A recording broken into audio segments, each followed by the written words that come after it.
आदिनेता विचित्रानंद स्मृति सभा ओडिशार आदिनेता स्वर्गीय विचित्रानंद दासଙ୍କ 150तम श्राद्ध अवसर में कर्मवीर गौरीशंकर स्मृति संसद सहयोगे सभापति श्रीयुक्त बाबाजी चरण पट्टनायक सभापतित्व काठकड़ा साई स्थित कायस्थ बोर्डिंग परिसर में कर्मवीर गौरीशंकर स्मृति सदन अनुष्ठित हो जाए। उत्सव में ओडिशार बहु वरिष्ठ साहित्यिक सांबादिक और स्तंभकार जोगदी आदि नेतांकर कर्ममय जीवन और अवदान संपर्क में आलोकपात करते। कार्यक्रम में मुख्य अतिथि भाव जोगदे समाज प्रिंटर एवं पब्लिशर प्रभास आचार्य, सम्मानित अतिथि भाव आयुर्वेद डाक्तर दीनबंधु महाराणा, चित्रशिल्पी रवि रथ, प्रणव अखंड, सम्मानित वक्ता सोमेन्द्र जेना और इंद्रजीत घोष प्रमुख जोगदे कार्यक्रम को आगे नहीं बेले स्वागत भाषण अतिथि परिचय प्रदान करते कार्यकारी सभापति राजीव षडंगी। सर्वशेष धन्यवाद अर्पण करते संपादक अजित कुमार महापात्र।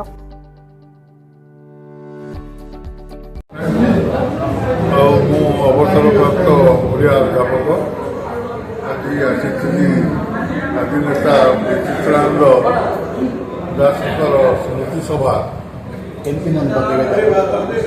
आदिनेता विचित्रानंद दास को आम मन पकाऊँ ये कि मधुसूदन दास से गढ़ी जगनमोहन लाल साहित्य और जगनमोहन राय सांगठनिक उद्यम को से प्रोत्साहन जोगे। गौरीशंकर राय जी उत्कल दीपिका पत्रिका संपादन करते संगे मिसिकी से नौक दुर्भिक्ष में अनेक लोक साहाय्य करते। जड़े परिकर्मा स्मृतिसंपन्न पुरुषंकर अकाल 1875 मसीहा अगस्ट 2 तारीख में देहांत हो जाता। बापा रघुनाथ दास जेहेतु बड़ी ओडिया जागरण करवा ओडिया पिला ही मधुसूदन दास को बुझा कलिकता पठेदवा कम कर बहुत क्षमता संपन्न कारण रेवेन्सा साहब खूब विश्वास कर।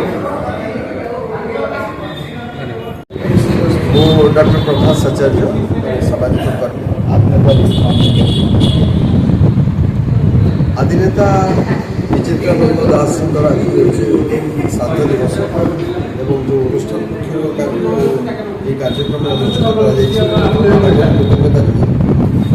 आदिनेता विचित्रानंद दास ये जातिर जड़े से महापुरुष जी मधुबाबू सहित गोपबंधु सहित जो मैंने राष्ट्र विकास राष्ट्र गोटे नवजागरण आने कार्य कर जड़े नेता एवं निष्पृत हो कहले भूल कर भावुँ कारण सी ऊनविंश शताब्दी मध्यभाग जो चेतनार पीढ़ीर लोक से आम एक जनवा दरकार जे जड़े महापुरुष महामनीषी ये देश में सी जहाँ भाभी जहाँ चिंता करते से अनुसार ये राज्य को जब आम गढ़ी पार प्रति से श्रेष्ठ श्रद्धा।